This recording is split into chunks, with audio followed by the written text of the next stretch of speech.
Hi, I'm Scott Atkinson, entertainment reporter for the Flint Journal and MLive.com.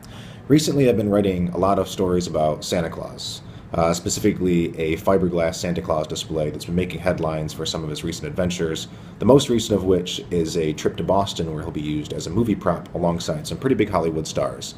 And I wanted to talk today about how Santa Claus came to be in the movies. And it started with this guy, Wally Bronner, who started in the 1940s what would become the largest Christmas store in the world, Bronner's Christmas Wonderland. It was sometime in the 1960s that he got an idea for a Santa Claus display that he would make and patent. It looked like this. Fast forward about 40 years to this guy, Don Williamson, formerly the mayor of Flint and one of our most memorable.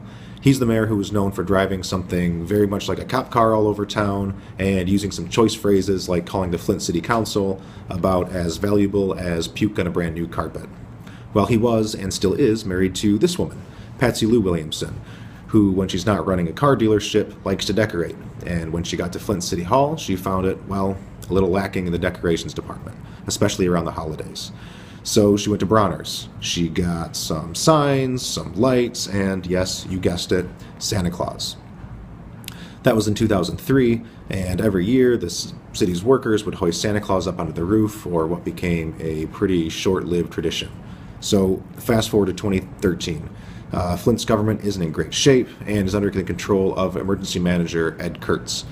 That summer, the city auctioned off a bunch of its assets, which, in all fairness to the city and Kurtz, is a pretty common thing, but there was something that was also uncommon about it.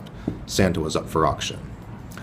Enter Melody Mabbitt, a Flint resident who, well, let's just say, if you happen to be an emergency manager in Flint, the two of you probably won't be getting along. And the idea of the city auctioning Santa for her was just too much. When she saw a headline written by yours truly, she decided, fueled in part by a glass of wine, to start bidding. See that guy on the right? That's her husband, Bob. When Bob saw that she got up to about $150, he gently asked her just what it was she was up to this time, and so Melody got help. Lots of it. With a couple of dozen volunteers and donors, they ended up raising $1,330 to save Santa Claus.